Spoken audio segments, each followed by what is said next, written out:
Ada yang cakap depan dia macam samurai. Betul ke macam samurai, guys? Kau tengok betul-betul. Yes, hai. Assalamualaikum kawan-kawan Projek Solo. Korang semua apa khabar? Terima kasih kerana bersama dengan Projek Solo hari ini. Dan hari ini Projek Solo berada di MITEC bersempena dengan Klim 2026. Dan di hadapan aku sekarang ni, ini adalah jentera daripada Suzuki yang terbaru SV7GX yang sedang hangat diperkatakan. Ada banyak versi yang diperkatakan. Berapakah harga dia akan ditawarkan nanti? Dan ada yang cakap bawah RM40,000, ada yang cakap RM30,000 kan. Tapi kalau RM30,000 tak mungkin, guys. 400cc boleh lah kan. Dan dikatakan dah boleh booking. So aku nak dapatkan first impression aku dengan Suzuki SV7GX ini. Korang stay tune, tengok macam mana. Bosan dengan style biasa-biasa? Cuba korang tengok yang ni. This is Suzuki SV7GX, jentera yang bakal buat korang pening kepala sebab asyik fikir nak bawa ride je kerja.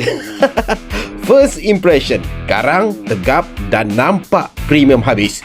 Suzuki kali ini memang bijak. Dia gabungkan elemen sporty SV series yang kita kenal, tetapi package yang jauh lebih sasa dan sedia untuk berperang di jalanan. Konsep model GX ini sebenarnya ringkas tapi genius, crossover canggih.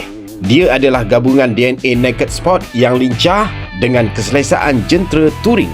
Senang cerita korang dapat kuasa sport bike, tapi dengan posisi duduk yang tak menyakitkan pinggang.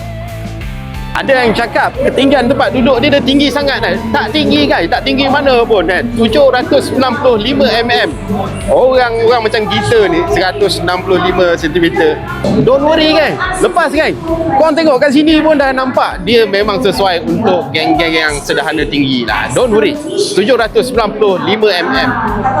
So bila aku tengok jentera ni, aku terbayang sebuah jentera lagi satu, warna biru juga kan. Dia punya konsep ataupun dia punya variant pun lebih kurang sama, tapi tak mungkin lah akan sama sebab yang ni dilahirkan dengan kapasiti enjin yang agak tinggi. So kita tengok macam mana dia punya pergi. Tapi first impression aku dengan jentera ni memang sesedap mata memandang lah, guys. Tengok look dia macam ni. Kat dalam nadi jentera ni tertanam enjin yang bukan biasa-biasa. Kuasa torque dia memang padu, responsif dan sentiasa bersedia bila korang pulas throttle. Suzuki SV7GX dikuasakan oleh enjin ikonik 645cc V-twin 90 darjah. Penyejukan cecair DOHC.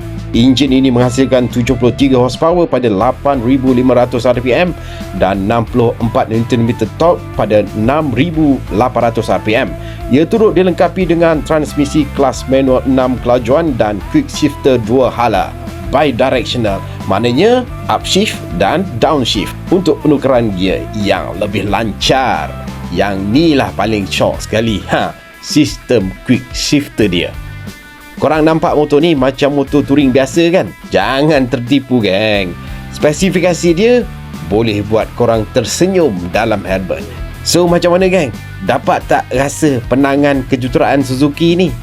Korang tak nak hantar pinangan ke? Atau korang nak dengar harga dia dulu? Ada yang cakap depan dia macam samurai. Betul ke macam samurai, guys? Kau tengok betul-betul.